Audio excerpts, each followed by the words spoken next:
Hello friends, इस video में हम बात करेंगे फंक्शंस ऑफ लीवर की कि लीवर के क्या क्या फंक्शन है। लीवर जो है ये बहुत ही मेजर ऑर्गन है हमारे बॉडी का, जो कि बहुत सारे फंक्शंस परफॉर्म करता है। तो यहाँ हम टोटल 11 फंक्शंस जो है वो स्टडी करने वाले हैं लीवर के। तो स्टार्ट करते हैं फंक्शंस ऑफ लीवर। सबसे पहला जो फंक्शन है लीवर का, सबसे पहला जो फंक्शन है, फर्स्ट जो फंक्शन है, इट इज द स्टोरेज। वो कुछ कंपोनेंट को स्टोर करता है। कौन कौन से कंपोनेंट को स्टोर करता है? सबसे पहला जो है वो शुगर को स्टोर करता है। शुगर को किस फॉर्म में स्टोर करता है? Form of sugar in the form of glycogen. ये कि ग्लाइकोजेन जो है ये स्टोर फॉर्म ऑफ ग्लूकोज है, तो ये ग्लूकोज को ग्लाइकोजेन के फॉर्म में कन्वर्ट करके लीवर जो है ये स्टोर करता है। सेकंड जो थिंग स्टोर करता है वो ये है ब्लड। ब्लड को स्टोर करता है। थर्ड जो है ये थोड़ा बहुत वाटर को भी स्टोर करता है। फिर उसके बाद ये बाइल को स्टोर करके रखता है, जो कि इसका खुद का सिक्रीशन है। फिर उसके बाद ये फैट्स को भी स्टोर करके रखता है, कोलेस्ट्रॉल जैसा हम देखे थे। फिर उसके बाद ये कुछ वाइटामिन को स्टोर करके रखता है। वाइटामिन कौन कौन से? तो vitamin A, D, E and vitamin B12 है ना। इन वाइटामिन को ये स्टोर करके रखता है। फिर उसके बाद सेकेंड जो इसका फंक्शन है, जो कि सबसे मेजर है, वो है प्रोडक्शन ऑफ बाइल। ये बाइल का प्रोडक्शन करता है। बाइल का प्रोडक्शन कौन करता है? इसमें जो लीवर सेल्स होती है, जिसको हम क्या बोलते हैं? हिपेटोसाइट्स बोलते हैं। हिपेटोसाइट्स जो है वो बाइल का प्रोडक्शन करती है। तो उसके बाद थर्ड जो फंक्शन है वो है इसका ग्लाइकोजिनोलाइसिस। क्या है? ग्लाइकोजिनोलाइसिस है ना। ग्लाइकोजिनोलाइसिस। ग्लाइकोजिनोलाइसिस में क्या होता है कि ग्लाइकोजेन जो है ना, ये देखिए ग्लाइको है ना, ग्लाइकोजेन, ठीक है। तो ये क्या करता है? ग्लाइकोजेन का लाइसिस मतलब कि ब्रेकडाउन। तो ये ग्लाइकोजेन को किस में कन्वर्ट करता है? ग्लूकोज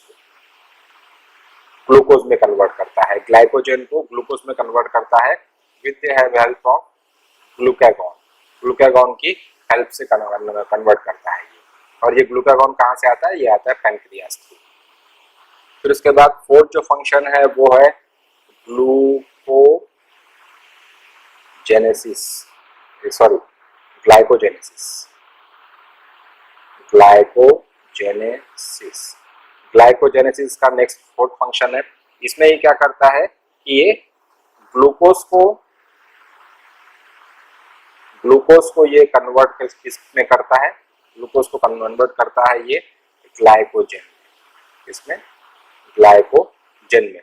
तो ग्लाइकोजेनेसिस, एनेसिस मतलब क्या होता है? सिंथेसिस है ना। और ये ग्लाइकोजेन, तो ग्लाइकोजेन की सिंथेसिस। तो ग्लाइकोजेन किससे बनता है?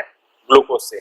और ये कौन करता है? ये करता है इंसुलिन, जो कि pancreatic cells of Langerhans release करती है। तो ये जो ग्लूकोज से ग्लाइकोजेन में जो कन्वर्जन है ये कहाँ पे होता है? लीवर में होता है। उसके बाद हम फिफ्थ फंक्शन की बात करते हैं। जो पांचवा फंक्शन है लीवर का वो है आपका लिपोजेनेसिस। क्या फंक्शन है? लिपोजेनेसिस। लिपोजेनेसिस मतलब क्या होता है कि लिपिड का फॉर्मेशन। तो ये लीवर जो है ये ग्लूकोज को और एंड अमीनो एसिड इसको जो है किसमें कन्वर्ट करता है? इसको वो कन्वर्ट करता है फैट्स में। फैट्स मतलब कि लिपिड, इसीलिए इसको लिपोजेनेसिस कहा गया है, ठीक है। तो इसके बाद जो नेक्स्ट फंक्शन है, सिक्स फंक्शन, वो है इसका एक्सक्रीशन। ये एक्सक्रीशन में भी बहुत मेजर रोल प्ले करता है, लेकिन ये गिने चुने कंपोनेंट्स का एक्सक्रीशन करता है। सबसे पहला जो है ये करता है डिटॉक्सिफिकेशन, मतलब जितने भी फूड पार्टिकल्स में या फूड थ्रू जितने भी टॉक्सिक मटेरियल आता है उसको बॉडी में से रिमूव करने का काम करता है, या फिर जितना भी टॉक्सिक ड्रग्स होता है उनको भी बॉडी में से रिमूव करने का काम करता है। इसीलिए उस फंक्शन को हम क्या बोलते हैं? डिटॉक्सिफिकेशन बोलते हैं। और उसके बाद ये किसको एक्सक्रीट करता है, ये रिमूव करता है डेड आरबीसी को, डेड आरबीसी को रिमूव करता है। डेड आरबीसी से ये क्या बनाता है, बाइल बनाता है बाय द इमल्सिफिकेशन। और बाइल जो है वो क्या करता है, इमल्सिफिकेशन करता है और उसके बाद ये जो डेड आरबीसी होते हैं ये क्या जाते हैं, बॉडी में से एक्सक्रीट हो जाते हैं, है ना। तो इस टाइप से ये एक्सक्रीटरी फंक्शन भी परफॉर्म करता है। फिर उसके बाद जो 7th नंबर का फंक्शन है वो इसका है ब्लड क्लॉटिंग। ब्लड क्लॉटिंग में भी ये बहुत ही मेजर रोल प्ले करता है। अब आप बोलेंगे सर ब्लड क्लॉटिंग में कैसे रोल प्ले कर रहा है, तो जो ब्लड क्लॉटिंग में दो मेजर कंपोनेंट्स है जिनका नाम है फाइब्रिनोजेन, फाइब्रिनोजेन और एंड प्रोथ्रोम्बिन। प्रोथ्रोम्बिन ये जो है ये कहाँ पे प्रोड्यूस होते हैं, दे प्रोड्यूस बाय लीवर। तो ये लीवर में बनते हैं, इसीलिए ये ब्लड क्लॉटिंग में भी हेल्प करता है। 8 जो नंबर का फंक्शन है वो है regulation of body temperature. Body temperature को भी ये रेगुलेट करने में बहुत मेजर रोल प्ले करता है। बॉडी टेम्परेचर को कैसे रेगुलेट करता है, तो इतनी सारी जो मेटाबॉलिक एक्टिविटी होती है इसके अंदर में, है ना, इतनी सारी रिएक्शंस हम देख रहे हैं, इस मेटाबॉलिक एक्टिविटी के कारण जो है इस लिवर के थ्रू जो है हीट जनरेट होती है जो कि बॉडी टेम्परेचर को रेगुलेट करने में हेल्प करती है। ठीक है, फिर उसके बाद 9th नंबर का जो फंक्शन है, नेक्स्ट जो फंक्शन है इसका 9th नंबर का जो फंक्शन है वो है डीअमीनेशन। डीअमीनेशन, डीअमीनेशन में क्या होता है कि मेनली हम जानते हैं कि प्रोटीन का जब डाइजेशन होता है तो प्रोटीन से क्या बनते हैं, अमाइनो एसिड्स बनते हैं। अमाइनो एसिड्स में से जब अमाइनो ग्रुप निकाल दिया जाता है तो इसी प्रोसेस को हम बोलते हैं डीअमीनेशन। क्या बोलते हैं, डीअमीनेशन। जब अमाइनो ग्रुप में से अमाइनो एसिड्स में से अमाइनो ग्रुप जब निकाल दिया जाता है, मतलब कि NH2 ग्रुप जो होता है अमीनो एसिड में, वो जब निकाल जाता है उसको क्या बोलते हैं, अमाइनो डीअमीनेशन बोलते हैं।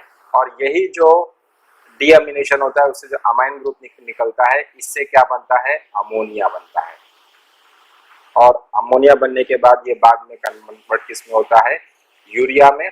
और यूरिया फिर किडनी थ्रू जो है फिल्टर होके बॉडी में से बाहर निकल जाता है, किडनी फिल्ट्रेशन थ्रू, है ना। तो एक टाइप से ये अमाइनो ग्रुप को जो है यहाँ पर ये क्या कर रहा है, ये डीअमीनेशन का भी काम करता है, कौन, लीवर। अब उसके बाद जो 10th नंबर का फंक्शन है वो है formation and destruction of RBC, red blood cells या रेड ब्लड कार्पसल्स बोलते हैं हम इसको। तो ये अब आप बोलेंगे सर ये दोनों ऑपोजिट काम हो गए, एक तो फॉर्मेशन भी लिखा है और एक तो डिस्ट्रक्शन भी लिखा है। तो हम जानते हैं कि जब कोई भी बेबी छोटा होता है, मतलब कि जब फिटल लाइफ होती है, फिटल लाइफ जो होती है, फिटल लाइफ में जो है बोन मैरो प्रॉपरली डेवलप नहीं हुए रहते हैं, बोन मैरो नॉट डेवलप, है ना। तब क्योंकि हम जानते हैं कि एडल्ट में आरबीसी बनाने का काम कौन करता है, बोन मैरो, लेकिन फीटल लाइफ में जब बेबी छोटा होता है बोन मैरो प्रॉपरली डेवलप नहीं होते, उस टाइम पे बोन मैरो में आरबीसी डेवलपमेंट हो नहीं पाता, प्रोडक्शन हो नहीं पाता। तो इस टाइम पे जो लीवर होता है, लीवर जो होता है ये आरबीसी फॉर्मेशन का काम करता है, आरबीसी फॉर्मेशन का काम करता है। लेकिन एडल्ट में जब बेबी बड़ा आता है तब ये फंक्शन जो है पूरी तरीके से बोन मैरो कंप्लीटली डेवलप हो जाता है, उसकी वजह से जो आरबीसी प्रोडक्शन का काम है ये अब किसके तरफ शिफ्ट हो जाता है, बोन मैरो की तरफ। तो इस टाइम पे लीवर क्या करता है, ये आरबीसी का डिस्ट्रक्शन करता है, आरबीसी का क्या करता है, डिस्ट्रक्शन करता है। तो इस टाइप से लीवर जो है वो फॉर्मेशन और डिस्ट्रक्शन दोनों काम करता है। अब उसके बाद लास्ट जो फंक्शन है वो है आपका फैगोसाइटोसिस। क्या है, फैगोसाइटोसिस। फैगोसाइटोसिस जो है वो ये क्या करता है, लीवर जो है ये डेड आरबीसीज, क्योंकि ये आरबीसी को डिस्ट्रक्ट करता है, डेड आरबीसी और जितने भी एंड हार्मफुल माइक्रो ऑर्गेनिजम्स, जितने भी हार्मफुल माइक्रो ऑर्गेनिजम्स होते हैं उसको ये क्या करता है, ऑर्गेनिजम्स उसको ये क्या करता है, फैगोसाइट करता है, फैगोसाइट करता है। फैगोसाइट करने के लिए इसकी हेल्प कौन करता है, जो लीवर में सेल होती है जिसका नाम है कूपर सेल्स। कूपर सेल जो है ये फैगोसाइटोसिस करने में हेल्प करता है और ये फैगोसाइटोसिस में डेड आरबीसी और जो हार्मफुल माइक्रोऑर्गेनिजम्स है उसको बॉडी में से रिमूव करके या फैगोसाइटोसिस करने का काम करता है। तो ये था फंक्शन ऑफ लीवर।